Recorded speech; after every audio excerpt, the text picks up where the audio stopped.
1990 metais amžinatilsį Rūdninkų gyventoja Irena Alina Aladovič lankėsi Katynėje ir parsivežė saują žemės.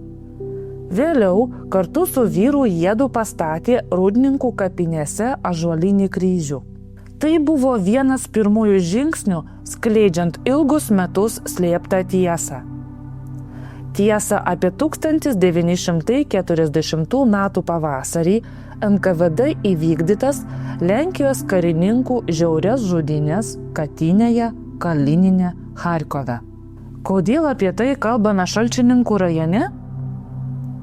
Katynėje žuvo Rūdninkuose dirbęs mokytojas Vladimiras Kaspšikovski ir šalčininkėlių vargonininkas Izidor Kanonovič. Medinis Rūdninkų kapinių Katynės kryžius laikui bėgant pakeistas granitiniu paminklu. Balandžio 9 dieną šalia jo vyko 85-ųjų Katynės žudynių metinių minėjimas. Ant dabartinio Katynės paminklo Rūdninkų kapinėse yra svarbiausias užrašas. Prisimename.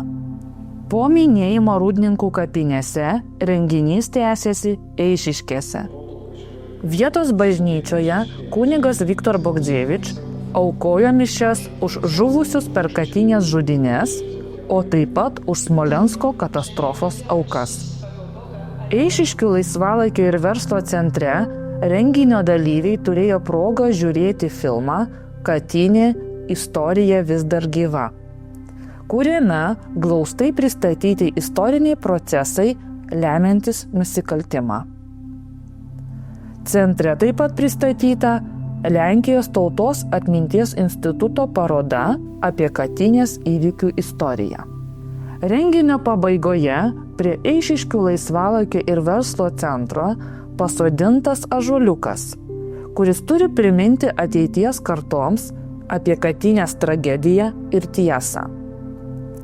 Nuo 2008 metų ąžuolai sodinami visame pasaulyje, siekiant įamžinti 21 857 Katynėje žuvusių Lenkų. Vienas iš jų žaliuos Eišiškėse.